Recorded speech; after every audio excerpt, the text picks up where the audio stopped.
제가 잊지 못하는 얘기가 어떤 분이 이제 수험생분인데 떨어지셨어요. 근데 저한테 오셔가지고 이런 일이 있었다고 하면서 얘기해 주더라고. 그게 뭐냐면 시험장에 이제 같은 학원이니까 같이 시험 보러 간 거예요. 근데 1차 시험을 보고서 어떤 자기 같이 갔던 남자분이, 그분도 남자분인데, 1차를 너무 못 봤다고, 집에 간다고, 가겠다고, 망쳤다고 하면서 이제 가려고 그랬어. 그러니까 저한테 얘기하신 분이, 그러지 말고 공부한 것도 있는데 2차까지 시험을 좀 보고 가라고. 그래도 말을 안 들으니까 좋다. 그러면 내가 저녁에 밥 사주고 술 사줄 테니까 시험 봐라.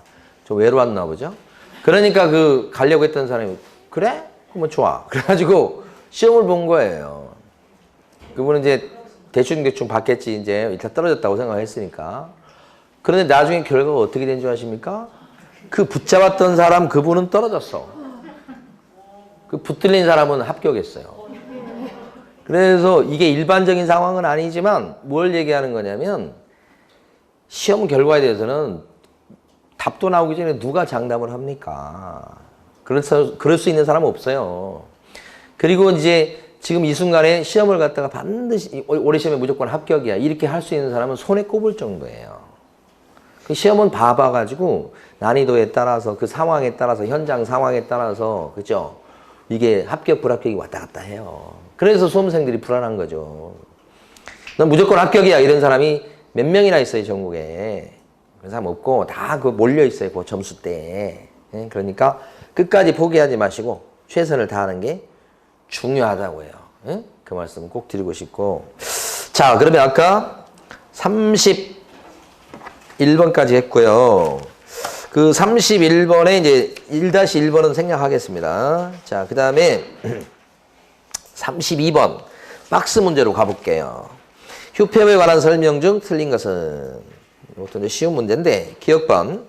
개업공인중개사가 휴업을 하는 경우에 질병으로 인한 요양 등 대통령령이 정하는 부득이한 사유가 있는 것을 제외하고는 몇 개월을 초과할 수 없다? 부득이한 사유가 있을 때 빼고는 6개월 넘을 수 없다. 2번 나온 지문이에요, 이거. 니은번. 휴업 신고를 받은 등록관청은 다음 달 10일까지 협회에다 통보하셔야 되겠다. 맞죠, 맞죠. 3번. 디귿번. 휴업 기간을 변경하고자 했을 때는 신고하지 않으면 업무정지 처분을 받는다. 변경 신고 안 한 그 처벌은 뭐예요? 변경 신고 안 했네 그러면 백과예요. 휴폐업 신고 안 했다 백과, 재개나 변경 신고 안 했다 백과지. 영업정지 아니거든요. 영업정지는 센 것이거든요. 자, 리을번. 중개업의 재개 신고나 휴업 기간의 변경 신고는 전자문서한 방법으로 할 수 있다 없다. 재개나 변경 신고는 전자문서로 돼요 안 돼요?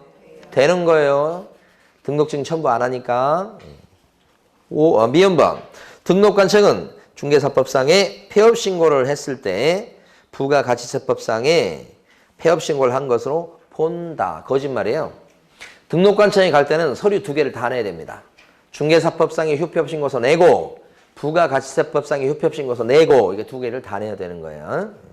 그래서 미음번은 틀린 거.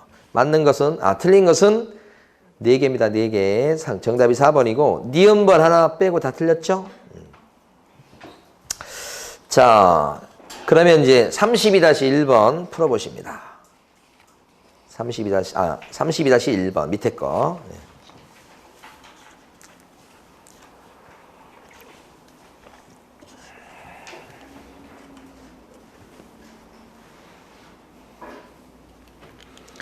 자, 32-1번에서는 1번이 틀린 것은 아까도 말씀드렸지만 재개나 변경 신고할 때는 등록증을 갖고 있지 않기 때문에 첨부를 못해요.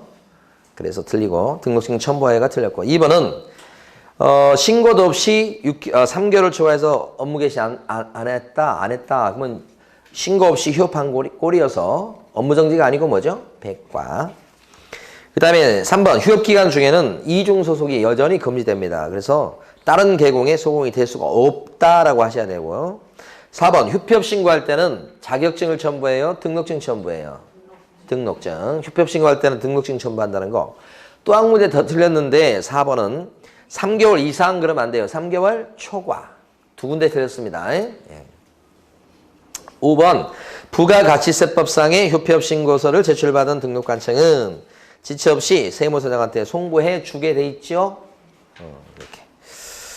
자, 그래서 5번이 정답입니다. 자, 그 다음에 33번은 요거 넘어가겠습니다. 넘어가고 34번 가시겠습니다. 그리고 제가 수업을 해보니까 2주 전하고 그 다음에 지금 현재하고 수험생들의 그 실력이 제가 눈에 띄게 달라진 걸 많이 봐요. 똑같아요, 학원마다. 그러니까 한 2주 정도밖에 안 됐지만 2주 전에 비해서 지금이 훨씬 실력이 많이 올라와 있더라고. 그건 뭐 점수를 봐서도 그렇지만 점수 아니라도 제가 수업을 해보면 느껴요. 대답이나 이런 걸 보면. 그래서 이게 막바지에 보면 마지막에 3주, 4주가 대단히 중요한데 다른 과목에 비해서 우리 중개사법이나 세법 이런 과목들은 집중적으로 며칠간 하시면 성적이 쑥 올라와요. 그러니까 지금은 그럴 때야. 막판에 정리하시면서 조금 집중적으로 하시잖아요. 그러면 그냥 성적이 그냥 쑥 올라올 수 있는 과목들이 있잖아요. 그런 과목에 집중하셔야 돼. 예? 해도 막 잘 안 올라오는 과목을 거기에다가 시간 투자를 해버리면 이게 좀 효율적이지 못해요. 예, 그래서 가만히 보면 학원 돌아다니면서 쭉 보면 최근에 한 2주, 3주 동안에 성적이 쭉 올라오는 느낌을 제가 받아요. 여러분은 못 받으시겠지만 저는 수업해보면 저는 느낀다고. 아시겠죠? 자, 34번 보시겠습니다. 전속중개계약에 관한 설명 중 옳은 것은 그랬습니다. 똑같은 문제인데 사례 문제로 딱 바꿔놓은 거예요. 1번 갑과 을이, 갑이 누구냐면 의뢰인이고요. 을이 누구냐? 개공이에요. 갑과 을이 전속중개계약의 유효기간을 정하지 않으면 유효기간은 몇 개월 되죠? 3개월로 된다. 이렇게. 2번 갑과 을이 작성한 전속중개계약서에는 의뢰인과 개공 모두 서명. 전속중개계약서에는 또는 날인입니다. 그래서 2번도 틀렸고. 3번 자, 을이 갑과의 전속중개계약이 체결되면 1년 만에 전속중개계약이 체결된 뒤 1년 만에 계약서를 폐기했어요. 그 계약서의 이름은 전속중개계약서 얘기합니다. 원래 3년간 보존할 거죠. 이거 폐기 처분하면 3년간 보존할 걸 보존 안 한 죄가 있습니다. 그럼 뭐요? 업무정지죠. 요게 정답. 4번 갑이 비공개를 요청하지 않는 경우, 그러니까 의뢰인이, 그러면 을은 전속중개계약 체결 후 2주 내에 X부동산에 관한 정보를 정보망 또는 일간신문에 공개하셔야 되겠다. 정보 공개는 언제까지 하죠? 7일 이내 70주파. 일주일 내에 해야 되는 거죠? 2주가 아니고. 5번 전속중개계약을 체결한 뒤에 을이 공개해야 될 X부동산에 관한 정보에는 중개보수 및 실비의 금액과 산출 내역이 포함된다. 정보 공개할 내용에는 거기에는 중개보수 안 들어가죠. 그 다음에 취득 관련 조세 세금도 안 들어가죠. 그럼 어디에 들어가요? 확인설명서. 그래서 암기하실 때 꼭 이걸 암기하셔야 돼. 정인, 취임 여기서 끝나면 안 되고요. 구별돼서 확수, 취조. 한 문제입니다. 한 문제. 정보 공개할 내용에서 주의할 곳 두 군데. 인적사항은 권리자의 주소, 성명한 인적사항 공개해서는 안 된다. 그 다음에 공시가 공개해야 되지만 임대차라면 공개를 안 할 수도 있다. 요거고 확인 설명사항에는 두 개만 있다는 건 아니에요. 근데 대표적인 게 두 개다. 중개보수 및 실배 금액과 산출 내역. 보수, 복비 한마디로 이건 취득 관련 조세. 구체적으로는 종류하고 세율이죠. 근데 핵심은 뭐냐면 이 정보 공개할 내용에는 여기 복비라든지 세금은 정보 공개할 내용에 들어가요? 안 들어가요? 안 들어간다는 걸 아셔야 되는 거예요. 최근 시험에 계속 묻고 있는 게 그거예요. 다음 중 정보 공개할 내용이 아닌 것은 답은 예 아니면 예. 아니면 인적사항이에요. 응? 답이 그거. 그러니까 여기 지금 5번은 X 정보 공개할 내용은 아니에요. 자, 34-1번 풀어보십니다. 밑에 거.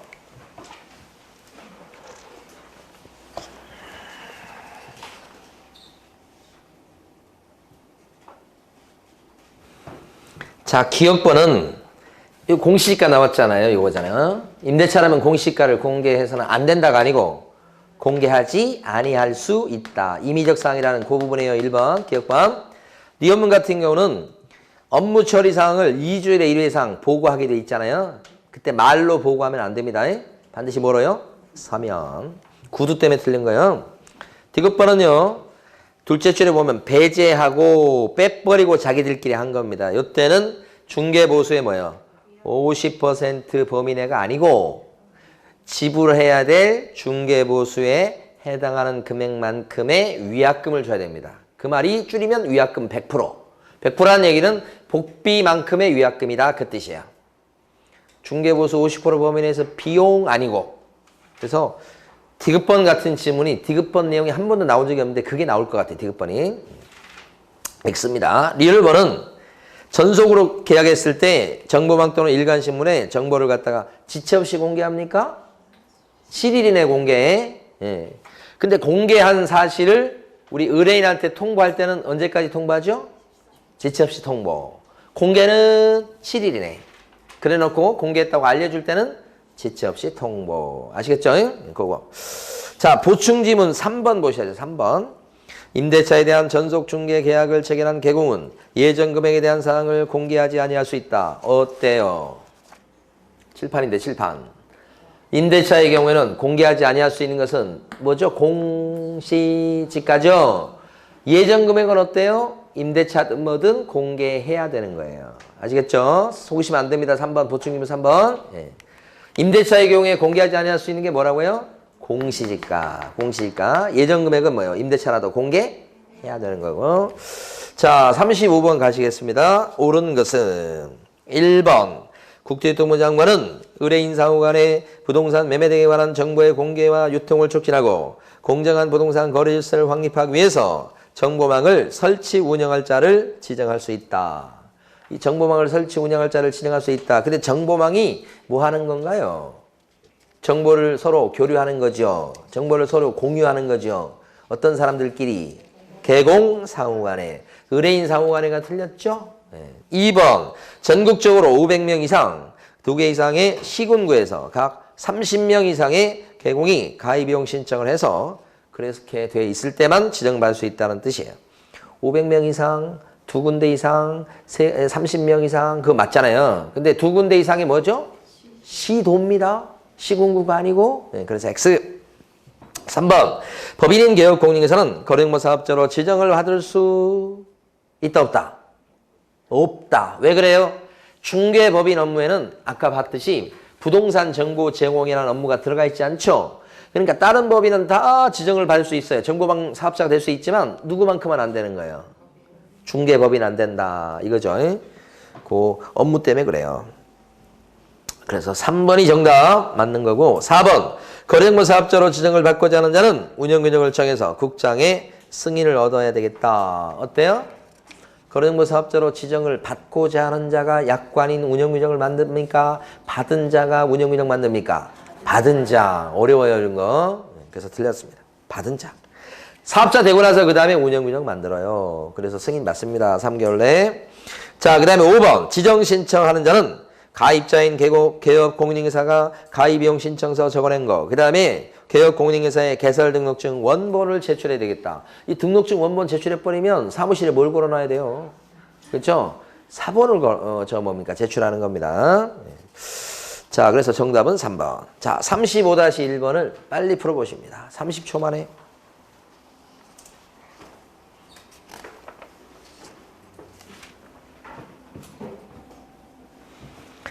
자, 35-1번. 정답은 3번이고요. 1번 어디가 틀렸습니까?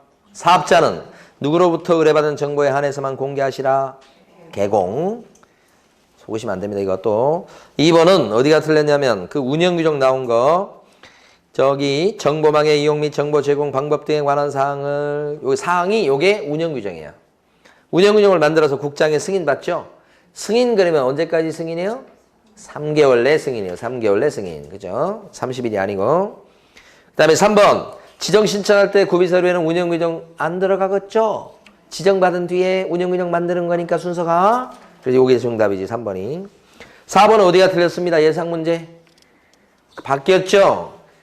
거래가 된 사실은 개공이 알게 되지 사업자가 알게 되진 않아요. 그러면 개공은 팔렸어요. 전세 나갔어요. 라고 사업자한테 지체 없이 통보죠. 그래서 4번 앞뒤가 바뀌고 5번 사업자가 국장의 감독상 명령을 어기면 지정 취소 사유가 아니고 500만 원 이하의 과태료 사유입니다. 내고 싶은 지문이긴 한데 이제 지정 취소 사유를 좀 암기하고 계셔야 되는 거지. 지정 취소 사유는 그 사업자가 감독관청의 감독상 명령을 어긴 것은 지정 취소에 들어가지 않고 500과예요. 500과. 그래서 여러분 암기한 걸로 치면 사업자의 운명이다. 이거 들어보셨나요? 사업자의 운명이다. 그 명자예요. 그런 정도 사업자가 감독관청의 감독상 명령 등을 어겼습니다. 그러면 500과죠. 운자는 뭐죠? 그러면 사업자가 운영규정을 갖다가 승인받을 건데 승인받지 않거나 또는 운영규정을 위반했을 때도 500과입니다.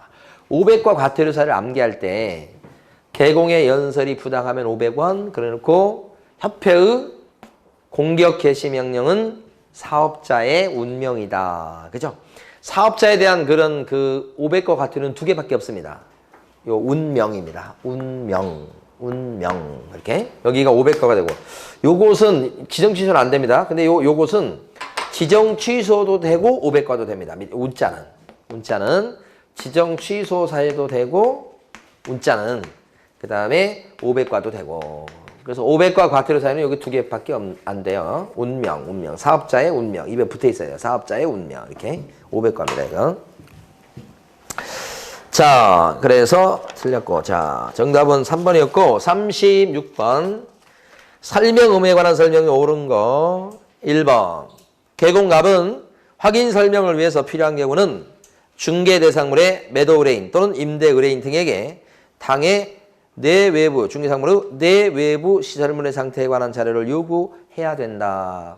확인 설명하기 위해서 필요하다면 상태에 관한 자료를 요구해야 된답니까? 할 수도 있답니까? 할 수 있다 하셔야 돼. 누구에게 요구할 수 있죠?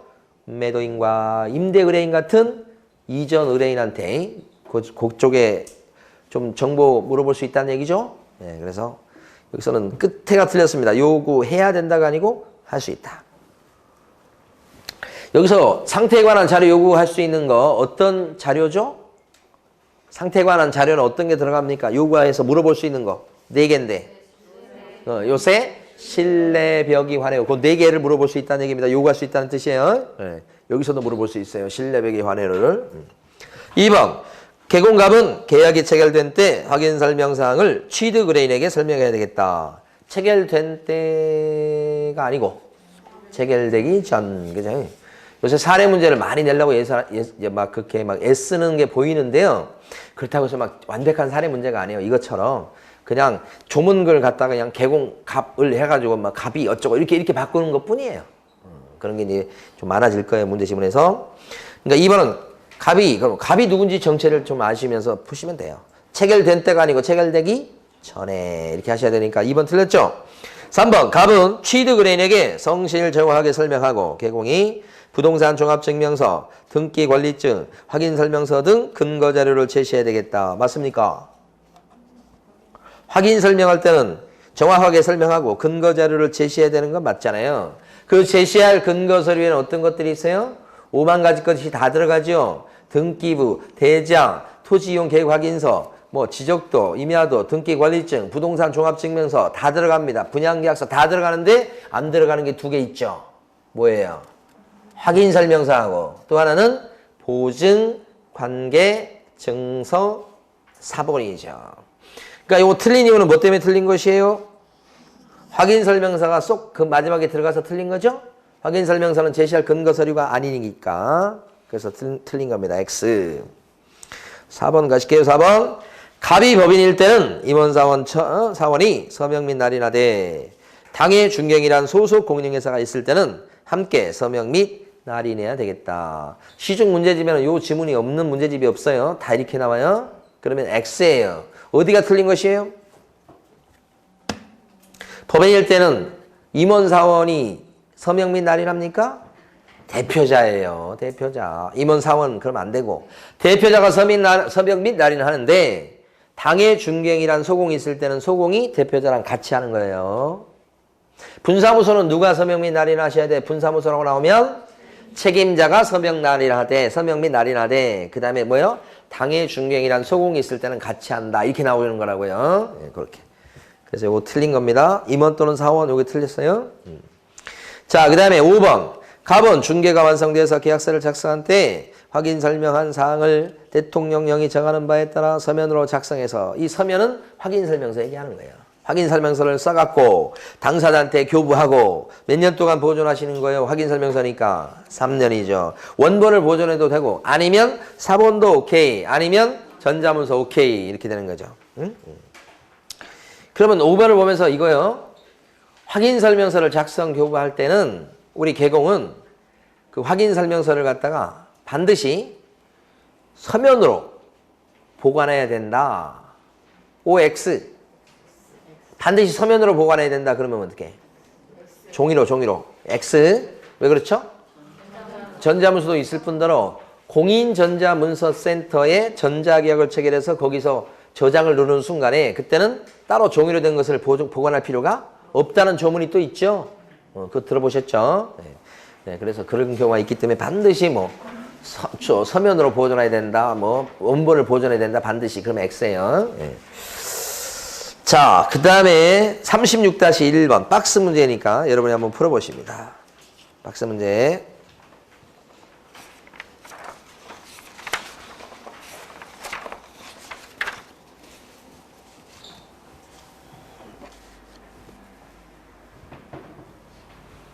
자, 기억번호 어디가 틀렸어요?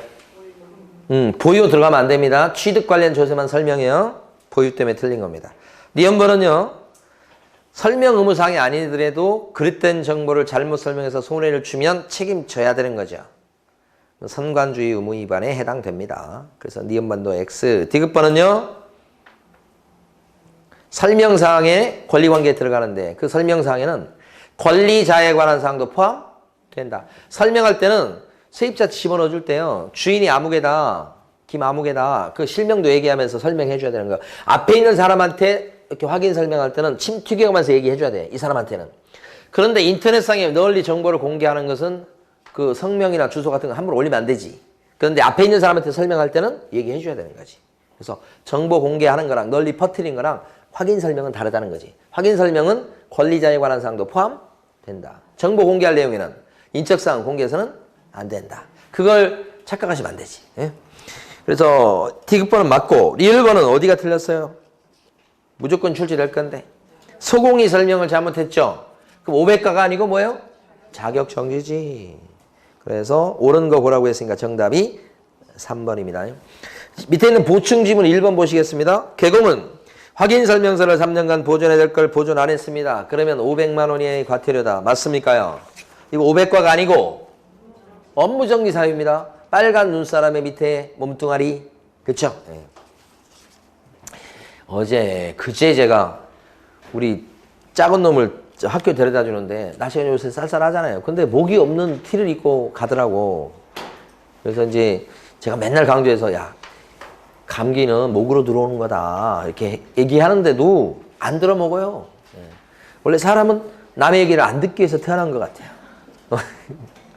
그래서 제가 마침 이렇게 지하 상가 이렇게 지나다 보니까 추리닝 같은 게 목까지 올라오는 추리닝이 있어. 그래가지고 그거 사가지고 뭐 한 3만 원 정도 하더라고. 그래서 사가지고 한번 입히려고.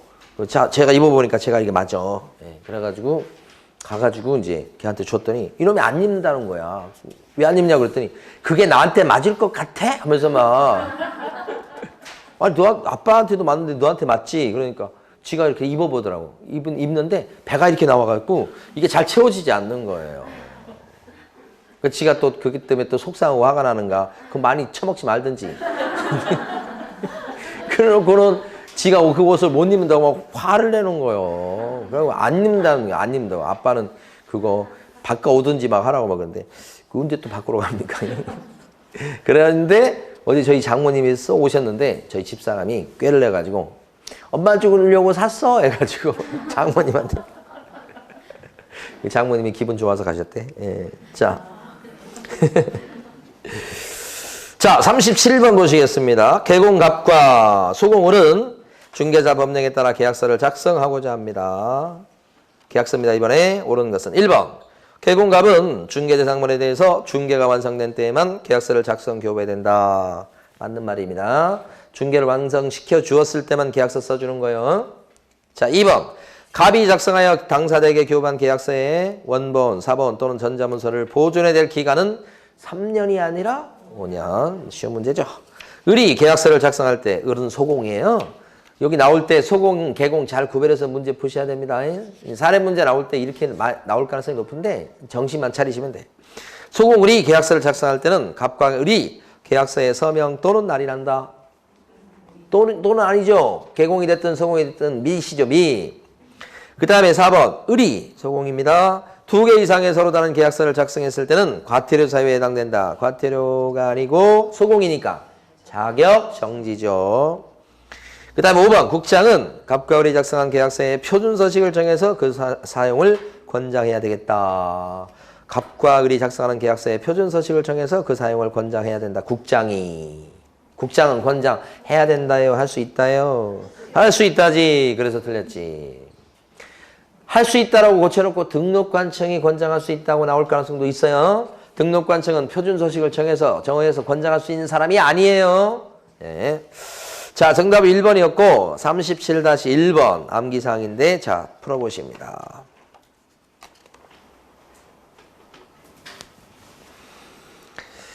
자, 우리가 이걸 암기할 때 거래계약서 필수기재사항 반드시 시험에 나오는 거니까 꼭 암기하고 시험장에 가셔야 돼요. 계약서를 쓰고 권인표, 조교는 계약일에 인도 금덩어리를 받았다. 이렇게 한다고요. 이렇게. 그리고 기타 약정사항 이렇게 되는 거고요.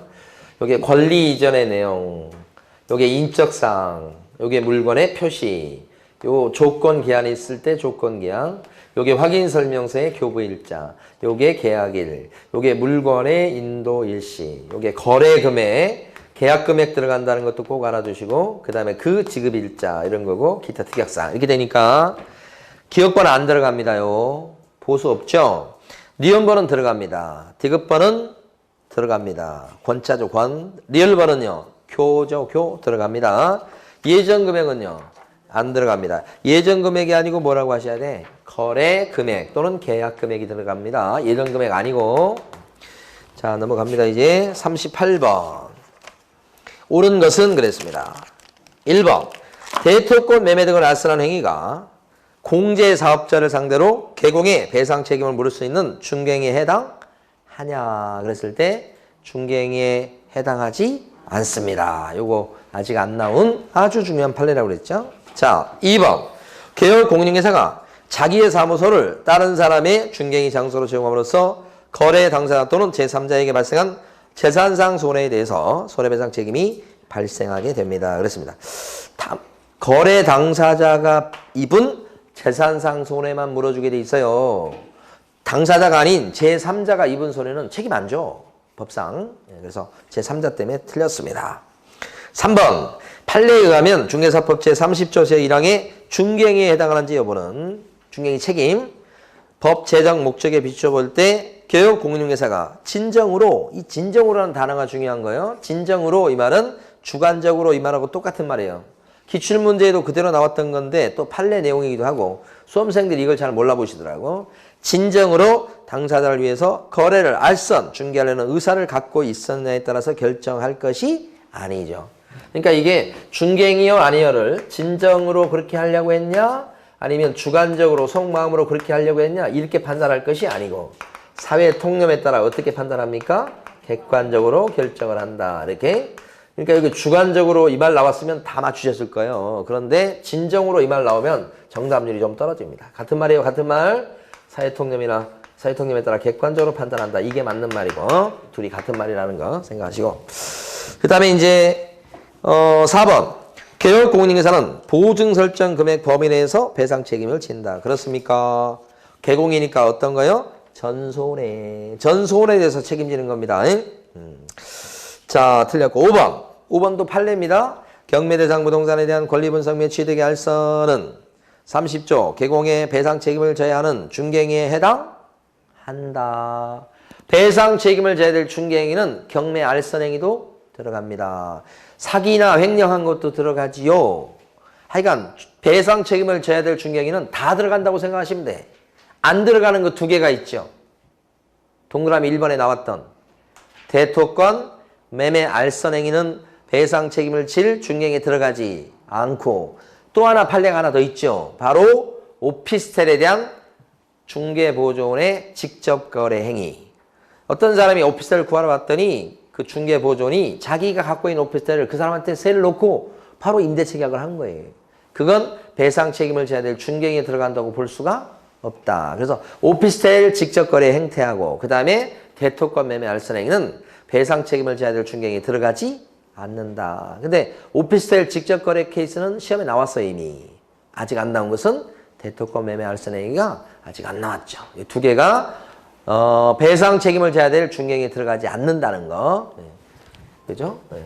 대토권하고 오피스텔하고 대토권하고 오피스텔하고 이렇게 두 개 아시면 돼요. 오피스텔은 직접 거래 행태를 얘기합니다. 직접 거래 뭔지 아시죠? 네.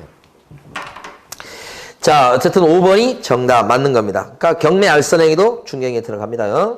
자, 38-1번 풀어보십니다.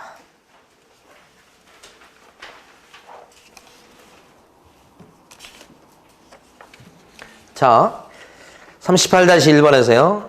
정답이 2번이고 1번 지문은 어디가 틀렸습니까요?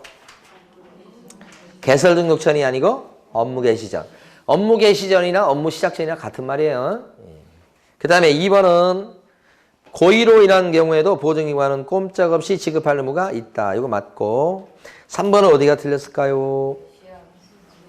손해배상 책임 보장에 관한 사항을 설명해 줘야 될 것은 언제냐면 업무를 개시하기 전 아니고 중개 완성되기 전도 아니고 중개가 완성된 때지요. 그죠? 그거죠. 그 다음에 4번 지역농협인데 여기 어디가 틀렸습니까? 지역농협도 똑같이 업무 개시 전까지 보증 설정하고 다만 액수는 이제 1,000만 원 이상인 거 그건 좀 다른 거지만 그것도 맞죠. 근데 어디가 틀렸어요? 마지막에 등록관청에 뭐요? 신고도 해야 된다는 거. 그 4번처럼 나올 것 같아요. 그 다음 5번 어디가 틀렸냐면 기간이 만료돼서 재설정하는 겁니다. 그럼 언제까지 재설정해야 충분하죠? 기간 만료일까지. 15일 전까지 아니죠. 15일은 어느 때 나옵니까? 손해배상금 지급했다는 재설정. 그게 지급한 때부터 15일 이내죠. 자, 39번 여기까지 하고 쉬도록 할 텐데 반환채무 이행 보장에 관한 설명 중 옳은 것은 했습니다. 1번 개업 공인인사는 거래 안전을 보장하기 위해서 필요하다고 인정했을 때는 필요한 경우에는 계약금 등을 개업 공인인사 또는 제3자의 명의로 예치하도록 거래 당사자한테 권고할 수 있다 그랬어요. 어디가 틀렸을까요? 예치 명의자는 개공 아니면 대통령령으로 정하는 자. 대령이요, 대령. 대통령령으로 정하는 제3자 아니고. 그러니까 대통령령에서 정해놓은 6명. 은, 공, 신, 보, 채, 저. 그래 딱 이렇게 7명만 딱 제한되어 있어요. 개공까지. 그렇죠? 그래서 예치 명의자가 될 수 없는 사람, 시험에 출제 가능성이 높다고 보는 사람은 소공하고요. 여기 속으시면 안 돼. 안 되고 제3자, 그 밖에 제3자는 예치 명의자가 될 수가 없어요. 두 개가 그 중에 제일 유력하다고 봐요. 아닌 사람입니다. 아닌 사람. 자, 2번. 이 제도는 사고를 예방하기 위해서 계약 체결이 완료될 때까지 계약금을 금융기관 등에 예치하게끔 하는 제도다. 2번 어디가 틀렸어요? 예치 제도는 계약 체결이 완료될 때까지가 아니고 뭐예요? 이행이 완료될 때까지 묻어놓읍시다. 이행이 완료되는 거예요. 등기 넘어올 때까지. 예. 체결이 완료될 때까지가 아니고. 예. 그 다음에 3번. 당사자가 계약금을 예치했을 때 금융기관, 공제사업자, 신탁업자에 한해서만 예치기관이 될 수 있다. 예치명의자하고 다르게 예치기관은 어떻습니까? 금, 공, 신 등등등등등등 등자가 있단 말이에요. 그러니까 예치기관은 예치 업무를 봐줄 수 있는 데는 다 들어갈 수 있다고 보는 거니까 다 될 수 있다고 보셔야 돼. 제한된다. 하나요. 요게 틀렸죠. 금, 공, 신 등등등등 등자가 있다는 거니까 3번 X. 4번 공제사업자는 예치명의자가 될 수 있으나 예치명의자의 공제사업자인 협회에 들어가죠? 예치기관은요? 들어갑니다. 금, 공, 공자가 뭐예요? 공제사업자는 금, 공, 신 등. 그러나 이 공제사업자는 보증서 발행기관에는 들어갑니까? 보증서 발행기관에는 안 들어가죠? 보증서 발행기관 될 수 있는 데는 두 군데밖에 없잖아요. 어디예요? 금보. 금융기관하고 보증보험회사. 거기는 공제사업자 안 들어간다는 거. 자, 여기서는 예치기관에는 들어가니까 4번 X. 5번. 개업 공인인사는 계약의 이행이 완료될 때까지 개공의 명의로 중도금을 공제사업자에게 예치할 것을 당사자에게 권고해 볼 수 있다. 맞습니다. 여기서 예치명의자가 주인공인데 예치명의자가 여기서 누구예요? 개공이죠. 명의란 말이 뒤에 오잖아. 그러면 여기서 예치명의자는 개공. 개공이 예치명의자 될 수 있잖아요. 그리고 어떤 돈을 묻어놓자고요? 중도금. 뭐 중도금만 묻어놓을 수도 있고 계약금 중도금 묻을 수 있고 계약금 중도금 잔금 다 묻을 수 있고 잔금만 묻을 수 있고 뭐 다양합니다. 그건. 그 다음에 정답이 5번이었고 39-1번 풀고 쉬실 겁니다. 풀어보십니다.